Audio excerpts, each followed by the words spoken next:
বন্ধ হয়েছে? কোন টেন্ডারবাজি বন্ধ হয়েছে? এখনো কি ভ্যানওয়ালা হাইওয়ের সামনে ভ্যান গাড়ি নিয়ে দাঁড়ায়, কাউকে চাঁদা দিতে হয় না? মানে এদেশে তো চুরি বন্ধ হবে না, চোর বদলাবে। আপনি যে রাজনীতি করেন এটা চোর বদলানোর রাজনীতি। এত খুশি হইেন না যে একটা চোর গেছে ভাগছে। আপনি চোরের রাজনীতি করেন। এই নেতা যত অপরাধ করবে, সব অপরাধের গুনাহ যত মানুষ ওর নেতা বানাচ্ছে সবার হবে।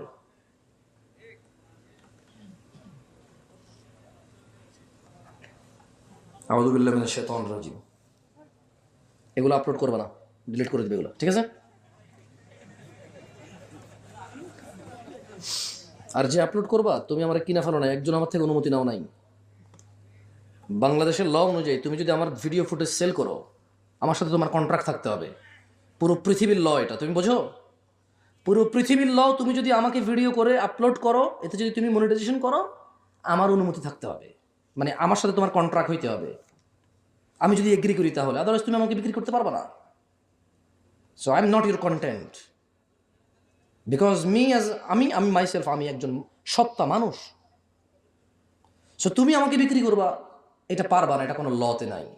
মানে তুমি তোমার বড় ভাইকে যদি উকিল থাকে, বাংলাদেশের ল বুঝে, বিদেশেরটা বললাম না তোমারে, তা তুমি ওর থেকে জেনে নিও যে উনি বলছে যে ওনাকে যদি ভিডিও রেকর্ড করে যদি আমরা ফেসবুক ইউটিউবে ছাড়ি, যদি ফেসবুক ইউটিউবে উনি কিছু নাও করতে পারে, বাংলাদেশের আইন অনুযায়ী নাকি আমি ওনাকে বিক্রি করতে পারবো না ওনার অনুমতি ছাড়া। সো ভালোটুকু দিবা যেটুকু দিন আছে।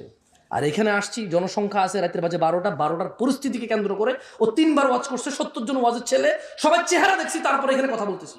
ওই তোমার এগুলো ইউটিউবে আপলোড করলেও বুঝবে না কন্টেন্ট, ওয়াইসা আন্দাজে আজে বাজে বলবে, ওর সময় নষ্ট করবা, তোমার সময় নষ্ট করবা। রাত 12টা বাজে, এখন এখানকার পরিস্থিতি ডিমান্ড করে এটা বলা, তাই এই কথা শুধু এখানেই সুন্দর, একথা ইন্টারনেটে সুন্দর নাই। এ কথার আজকের আলোচনার বিষয় সুন্নাহকে আঁকড়ে ধরা। দিনী ভাইরা, আল্লাহ সুবহানাহু ওয়া তাআলা কোরআনুল কারীমে বলছে, ইন্নাদ-দীনা ইনদাল্লাহিল ইসলাম, নিশ্চয়ই ইসলামই হচ্ছে আল্লাহর নিকট একমাত্র মনোনীত দ্বীন। ওয়া মাখতালাফাল্লাযীনা উতুল কিতাবা ইল্লা মিন বা'দি মা জাআহুমুল ইলম বাগিয়ান বাইনাহুম ওয়া মান ইয়াকফুর বিআয়াতিল্লাহি ফাইন্নাল্লাহা সারিউল হিসাব। নিশ্চয়ই একমাত্র মনোনীত দ্বীন আল্লাহর কাছে হচ্ছে ইসলাম। আল্লাহ বলছেন, যাদেরকে কিতাব দেওয়া হয়েছিল তারা কেবল নিজেদের পরস্পরের বিদ্বেষবশত তাদের নিকট ইলম, জ্ঞান আসার পরও তারা মতনৈক্য ঘটিয়েছিল। প্রবলেম কি কোরআন ও সুন্নাহ নাকি নিজেদের মতনৈক্য? কি তারা আল্লাহর আনিত বাণীর কারণে করেছে নাকি নিজেদের বিদ্বেষে করেছে? এই যত দল মত, ঝগড়াঝাটি, ফাসাদ, ফিতনা, যা কিছু দেখেন আপনার সামনে ধর্মকে নিয়ে, দ্বীনকে নিয়ে, ইসলামকে নিয়ে, এ সব কিছু হচ্ছে তাদের নিজেদের কুন্দল, নিজেদের বিদ্বেষ। নিজেদের বিদ্বেষকে তারা সফল করার জন্য সহি কোরআন সুন্নাহ আসলো ইগনোর করেছে মানুষের নামে। বলেছে আগে শুনি নাই, তুমি কি শুনছো? আর কেউ শুনে নাই? আমার বাপে শুনে নাই, আমার দাদা শুনে নাই, এত বছর থেকে অমুক হুজুর খতিব ও এত বই লিখেছে, ওনার বাপ দাদা অমুক ছিল, ওনারা তো বলে নাই। নিজেদের বিদ্বেষ বশত তারা দ্বীনকে প্রত্যাখ্যান করেছে। ভাইরা আমার,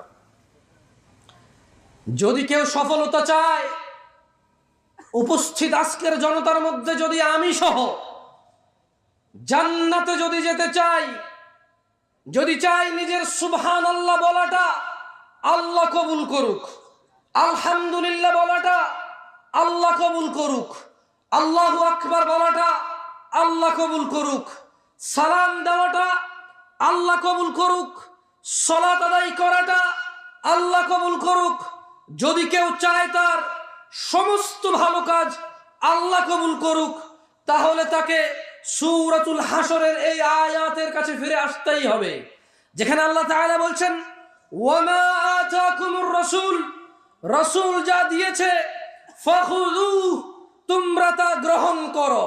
ওয়া মা আতাকুমুর রাসূল, দ্বীন হিসেবে, ইবাদত হিসেবে, আল্লাহর বন্দেগী হিসেবে, ওয়া মা আতাকুমুর রাসূল, যা রাসূল দিয়েছে করণীয় হিসেবে, আমাল হিসেবে, আদেশ হিসেবে, ওয়ামা আতাকুমুর রাসূল, যা রাসূল দিয়েছে, ফাখুযুহু, তা গ্রহণ করো, ওয়ামা নাহাকুম আনহু, রাসূল যা থেকে নিষেধ করেছে, ফান্তাহু, তা বর্জন করো।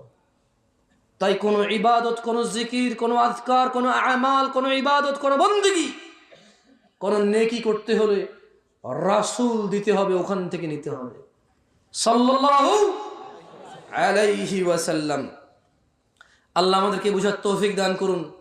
আমি জানি না লক্ষ্মীকুলার মানুষরা আল্লাহর নবী সাল্লাল্লাহু আলাইহি ওয়াসাল্লামের ওহীকে কিভাবে দেখে, কিন্তু আমি আপনাকে একটা হাদিস পড়ে শোনাইতে পারি, যা মুসান্নাফ ইবনে আবি শাইবা ওখানে উল্লেখ হয়েছে, এছাড়া আরো বেশ কয়েকটা কিতাবে উল্লেখ হয়েছে। হাদিসের মান হাসান।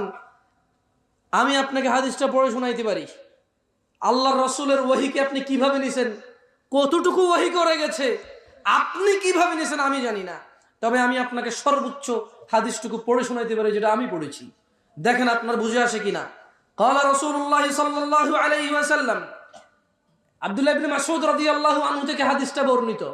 উনি বলছেন যে আল্লাহর নবী সাল্লাল্লাহু আলাইহি সাল্লাম বলেছেন, ইন্নাহু লাইসা শাইউন ইউকাররিবুকুম ইলাল জান্নাহ ইল্লা ক্বাদ আমারতুকুম বিহি।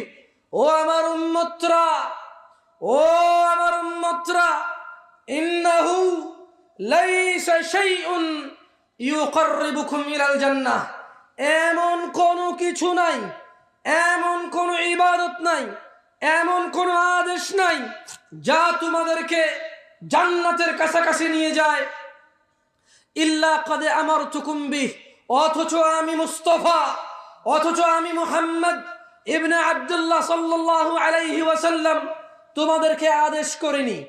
এমন কোনো ইবাদত নেই, এমন কোনো ভালো কাজ নাই যেটা জান্নাতের নিকট নিয়ে যায়, অথচ আমি মুহাম্মদ আদেশ করি নাই। ওয়ালাইসা শাইউন ইউকাররিবুকুম ইলান নার, এবং এমন কোনো নিষেধ নাই, এমন কোনো বর্জনীয় নাই, এমন কোনো খারাপ নাই, এমন কোনো গুনাহ নাই যা তোমাদের জাহান্নামের কাছে নিয়ে যায়, ইল্লা ক্বাদ নাহাইতুকুম আন, অথচ আমি মুস্তাফা তোমাদের নিষেধ করি নাই। আপনি দিনকে কতটুকু পরিপূর্ণ মনে করেন আমি জানি না। কে কে লাগবে আপনার দিনকে সাব্যস্ত করার জন্য? কি কি প্রবলেম আছে আপনার, নিয়ে আসেন, কোরআন ও সুন্নাহর সামনে নিয়ে আসেন, সলভ হবে, সলিউশন হবে।